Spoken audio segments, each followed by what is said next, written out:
Non, madame, mademoiselle, monsieur, ça n'est pas de gin tonic. C'est votre émission préférée. Votre émission qui... bonne année d'abord, qui ayant lieu un 1er janvier à 12h15, alors que vous êtes comme moi en robe de chambre, il n'est pas question que je vous fasse de la cuisine.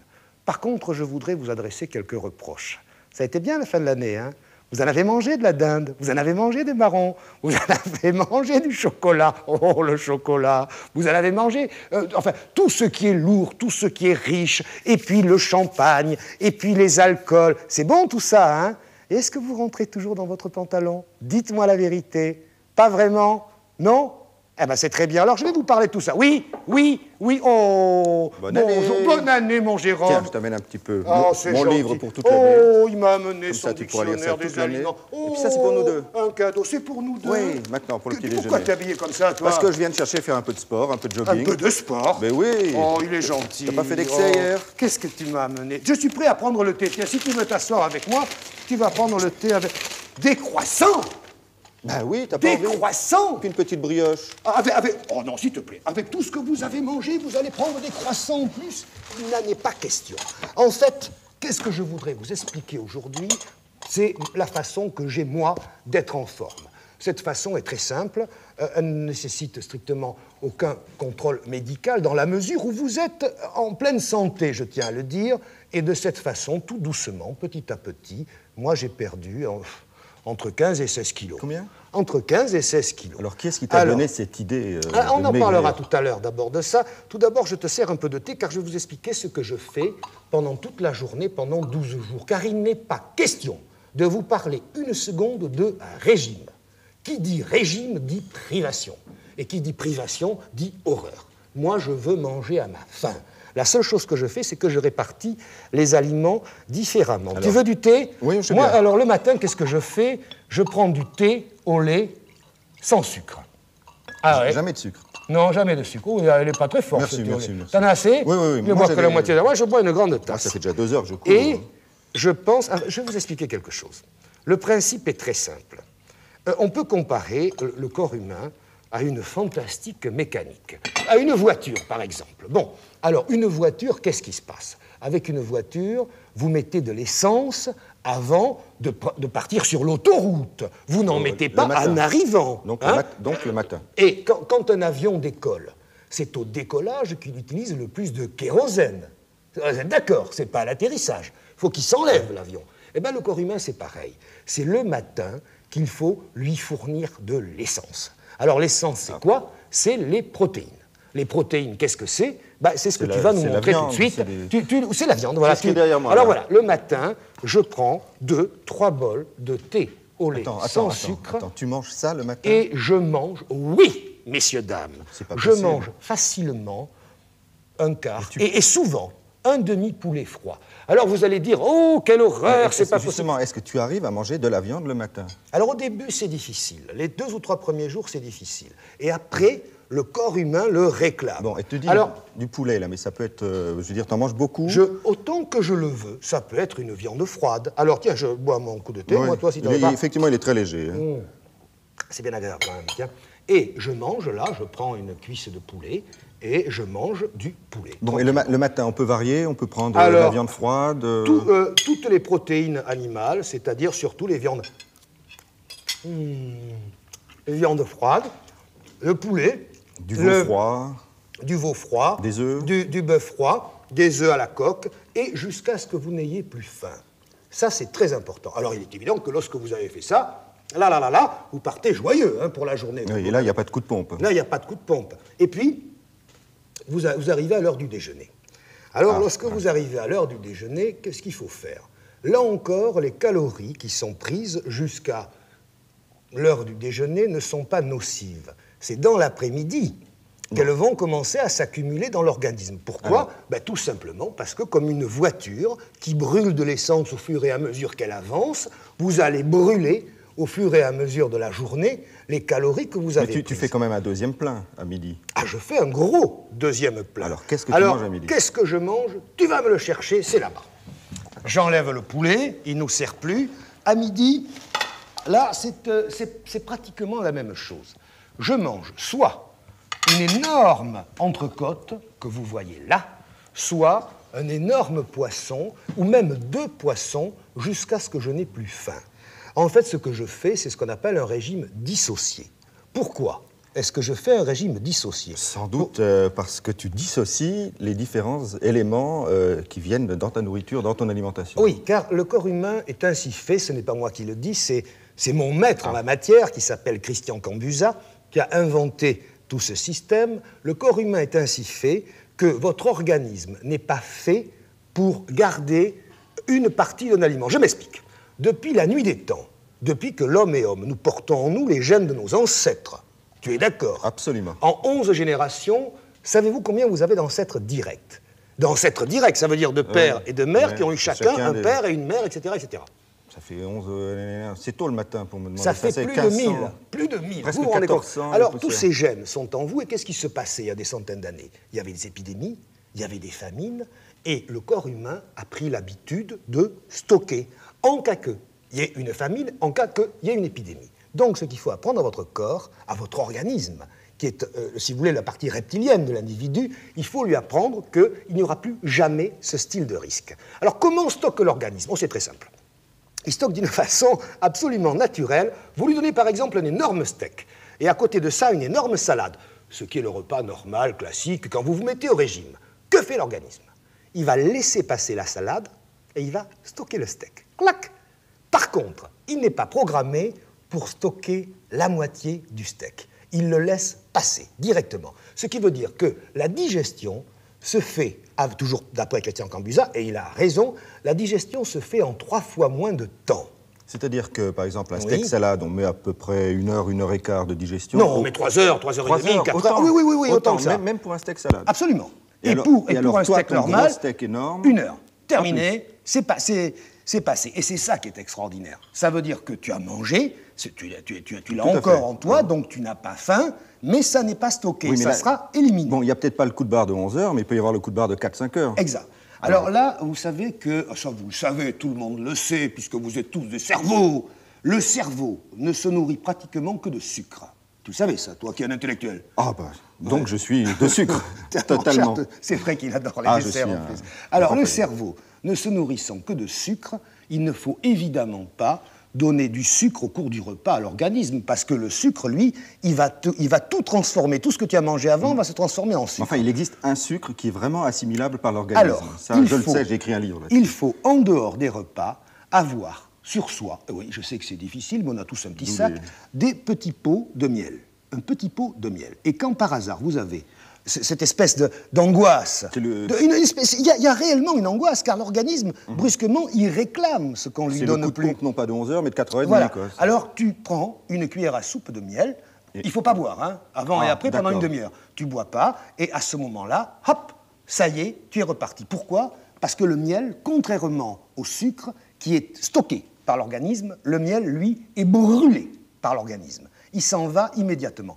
Alors, bon, vous allez me dire, le problème, c'est qu'il ne faut pas boire de vin. Ça, c'est triste. Quelle est la longueur de cette mise en forme? Je vous répète, pas de mot régime. Pourquoi? Parce qu'à aucun moment, vous ne privez l'organisme de ce que vous lui donnez d'habitude.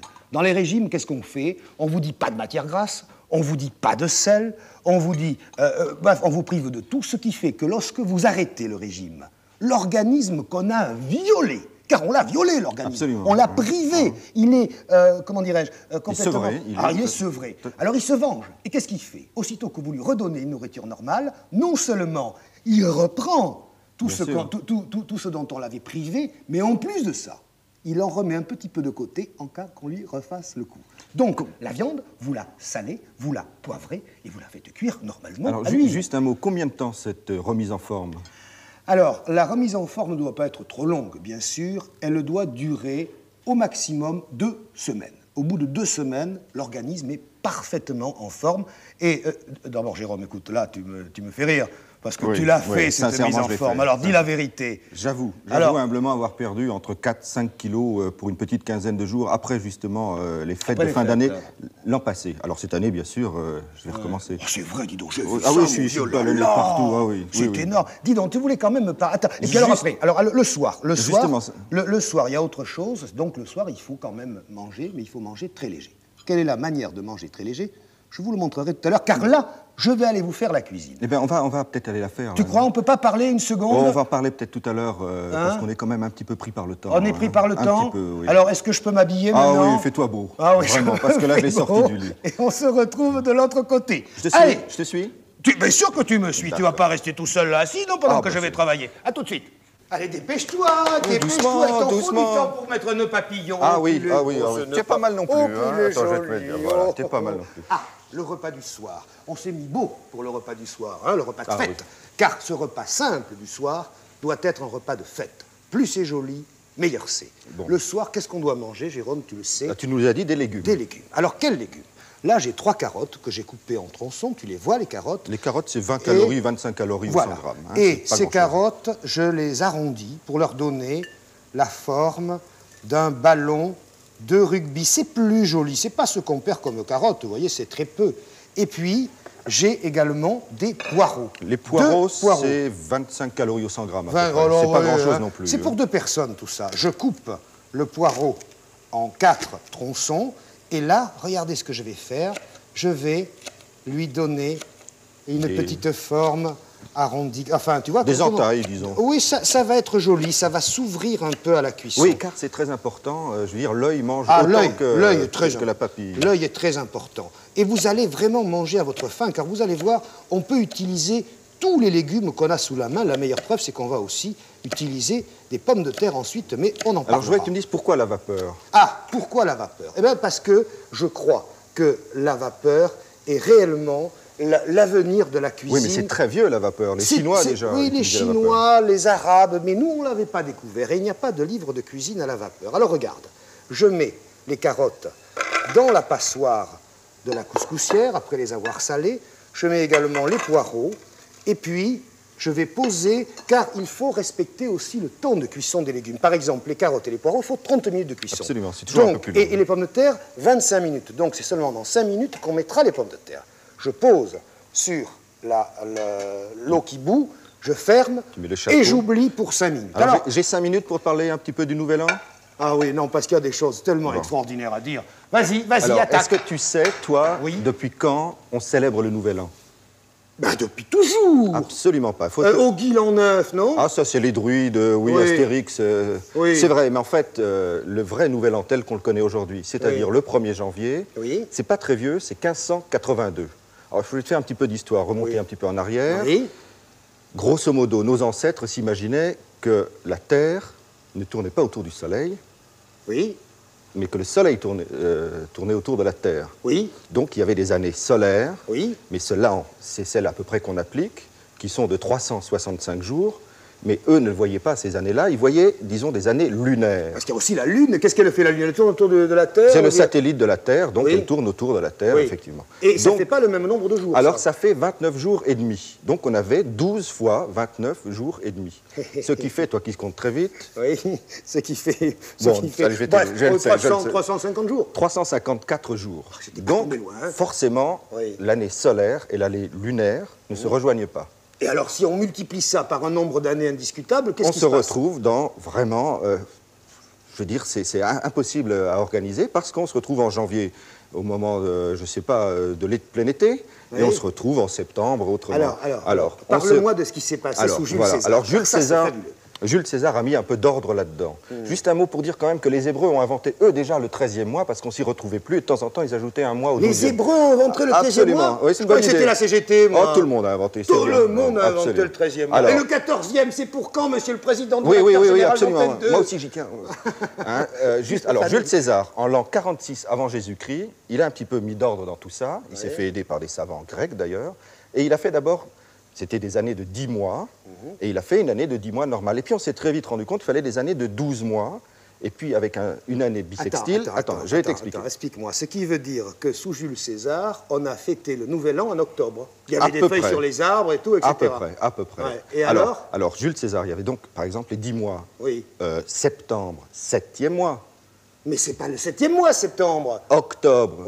Octobre. 8e, c'est le 8e mois. Mais alors, non, c'est le 10e mois. Alors, il a mis un peu d'ordre là-dedans, et tout bonnement, il s'est attribué, lui, le mois de juillet, Julius, Et puis plus tard, Auguste. Julius, c'est le mois de juillet, c'est le mois de Jules César. Et Auguste, c'est le mois d'Auguste, empereur romain également. Auguste, c'est août. Août, absolument. Donc on se retrouve avec des années pratiquement normales, c'est-à-dire 30 jours, 31 jours, et une année bissextile tous les 4 ans. Oui. Mais ce que Jules César avait oublié, et ça on s'en est rendu compte beaucoup plus tard, 1582, c'est qu'il y avait chaque année 11 minutes de trop.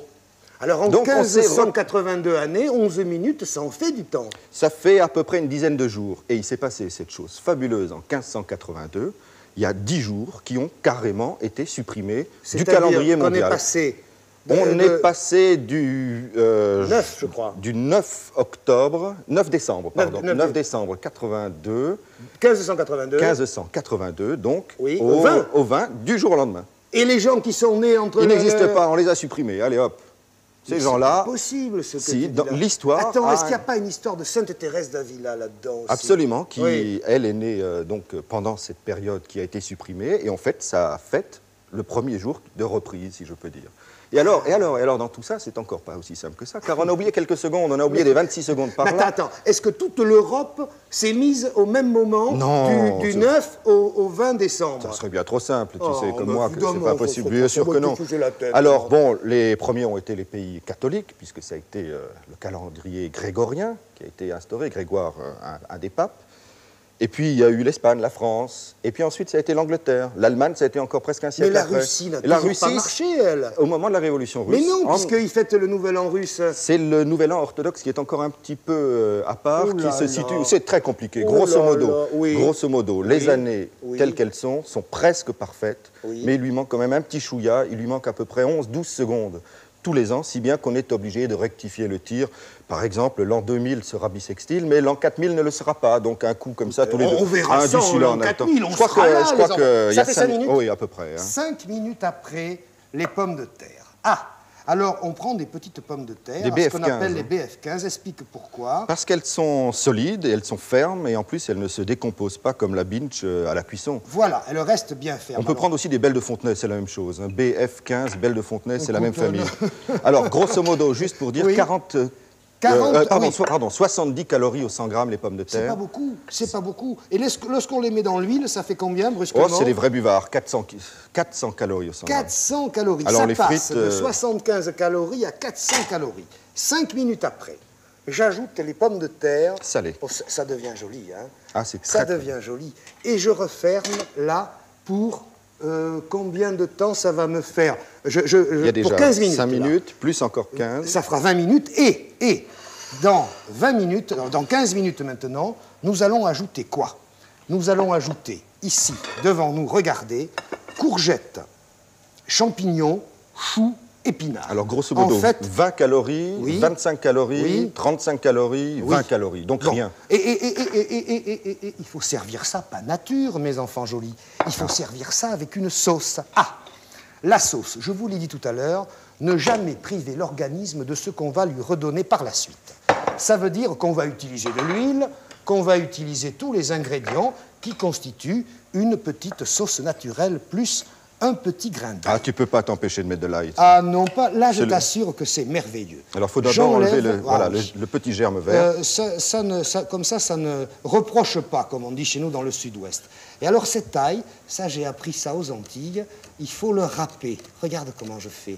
Je gratte avec le couteau, en fait. Et je râpe l'ail.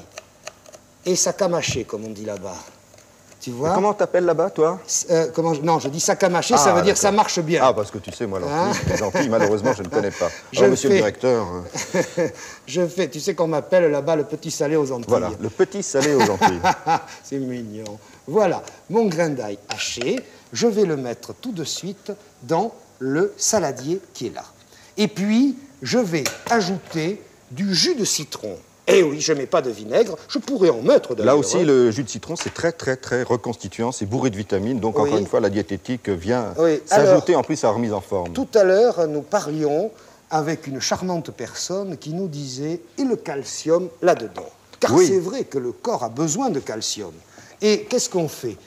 Le calcium, d'abord, on l'a dans le lait du petit déjeuner, dans le thé. Et il est très important de mettre du lait dans le thé pour le transit intestinal. pour toute la journée, c'est très important. Et ensuite, attends, je peux? Oui, une oui, seconde. vas-y, Hein. vas-y. Je poivre un peu. Et ensuite, le soir, si vous le désirez, vous pouvez remplacer ce repas de légumes, vous pouvez parfaitement le remplacer par un demi-ananas et par un bol de fromage battu, mais du fromage à 45% de matière grasse, du vrai, pas du faux. Alors regarde ce que je fais. J'ajoute dans ce jus de citron, avec le sel, le poivre et l'ail, un petit peu de sauce soja, qui va donner un petit parfum supplémentaire. Tu en mets combien à peu près? J'en mets la valeur d'une cuillère à café. Je fouette de façon à ce que le sel fonde dans le jus de citron, et puis j'ajoute de l'huile. Normalement, 5 cuillères à soupe d'huile. Je le répète, ne jamais priver l'organisme de ce qu'on va lui redonner. Alors, quelle huile? C'est de l'huile de l'huile d'arachide. De l'huile d'arachide. On peut utiliser aussi... De l'huile de tournesol, etc. En fait, je vous dis l'huile que vous voulez. Et là, il y a un truc. Là, il y a un truc. Toujours pour détendre cette sauce, pour alléger l'huile, on va, une seconde, prendre... Regardez, j'enlève ici. Je prends de l'eau bouillante. Tu remets dessus, Jérôme. Une petite louche d'eau bouillante. Et je verse cette eau bouillante dans la sauce pour l'émulsionner et pour la rendre plus légère. Ça, c'est un truc extraordinaire. Et puis, il faut donner du parfum en plus. Ah, oui. Alors, il y a une herbe que j'adore qui s'appelle la coriandre. On l'appelle également le persil arabe ou le persil chinois. Ça a un parfum extraordinaire. Et au ciseau, je cisèle, c'est le mot, un peu de cette coriandre fraîche. On en trouve partout, même absolument. en cette saison. Et alors, si vous n'en trouvez pas chez votre épicier habituel, allez dans les endroits spécialisés, vous savez, chinois, arabes et tout ça, et c'est parfait. Cette sauce, car il faut que ça soit beau, je la mets dans une saucière, et qu'est-ce qu'il nous reste à faire? On va attendre que nous ajoutions les autres légumes, et on va se retrouver pour ajouter les autres légumes. Hein. Il faut encore 12 minutes, oui, environ, à tout de suite. Tu te rends compte, Jérôme? Regarde si c'est beau. Il y a 20 minutes que les carottes et les poireaux cuisent et 15 minutes que les pommes de terre cuisent. Il est temps de mettre les derniers légumes. 2 courgettes. Alors les courgettes, regarde ce qu'on a fait pour que ça soit beau. On a enlevé avec... Eh ben... si tu arrives. Tu veux un coup de main? Et j'ai fait la fête hier aussi, il n'y a pas de raison. On a enlevé un coup sur 2. Tu les zèbres? Voilà, on appelle ça peler en zèbre. On a pelé en zèbre les courgettes. J'ai salé tous les autres légumes, hein, Jérôme, sauf les courgettes. Et je les coupe en tranches comme ceci. Je les sale légèrement. Et maintenant, je les ajoute sur les légumes. Voilà. J'ajoute les champignons de Paris. J'ajoute le chou. Ça ne coûte pas cher, le chou. Hein. Non, les feuilles de chou. Ce qui est curieux, c'est que quelques feuilles de chou, quelques feuilles d'épinards. Écoutez, hein, je crois que vous allez vous les faire offrir par votre marchand de légumes. Et puis, à la fin, sur le dessus, on met les feuilles d'épinards. Il y a un ordre, là? Il y a l'ordre dans lequel on va les sortir et les mettre dans l'assiette inversée. Tu as compris? Absolument. Il a tout compris. Je referme et tous ces légumes cuisent très peu de temps, simplement 10 minutes. Bon, on va dresser la table, là, devant nous. On va boire un coup d'eau. Et puis tu vas nous rappeler les proportions. Ah, les proportions. Les proportions des légumes à la vapeur pour le repas du soir, pour la cuisine de mise en forme, pour 2 personnes. Il nous a fallu 3 carottes, 2 poireaux, 4 petites pommes de terre BF15, 4 feuilles de chou qu'on a coupées en fines lamelles, 10 feuilles d'épinards, 10 champignons de Paris, un tout petit peu de sel, 2 courgettes. Et puis, on a fait une sauce qui sent bon avec un demi-citron, du sel, du poivre, une cuillère à café de sauce soja, un grain d'ail qu'on a râpé à l'antillaise, 5 cuillères à soupe d'huile d'arachide. Il faut un peu plus, Jérôme, qu'une cuillère à soupe d'eau chaude. Il faut une petite louche, ça fait 2 à 3 cuillères à soupe d'eau chaude. Et puis, de la coriandre fraîche ou du persil chinois, c'est la même chose, ou du persil arabe, afin de donner du parfum. Jérôme, c'est cuit. On va se régaler. Nous sommes le soir, hein. Tu éteins le feu, s'il te plaît. Et je vais répartir les légumes artistiquement sur les assiettes.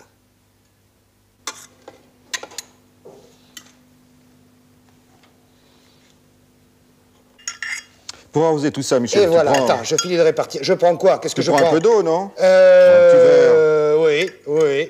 Oui, je l'ai dit, je le fais. Je l'ai dit, je le fais. Attends, tu vas goûter, Jérôme. Tu vas goûter. Ça, je veux bien. Oh, tu sais, c'est là. Écoute, non, on va le dire à une personne, petite exception. Ah oui. Ah oui, taisez-vous, hein, c'est la dernière fois, hein. Juré, foi de Gascon. À ta santé, mon camarade. Toi aussi. Regardez-moi cette belle assiette. Mangez-en autant que vous voulez. Vous pouvez manger les 2 assiettes, si vous voulez. Jérôme, regarde-moi et dis-moi si c'est bon. Je goûte aussi. Un repas du soir comme ça, à ta santé, bonne année et à la semaine prochaine pour une autre émission. Dernier coup de champagne. Hein. Oui, bonne année. Bonne année.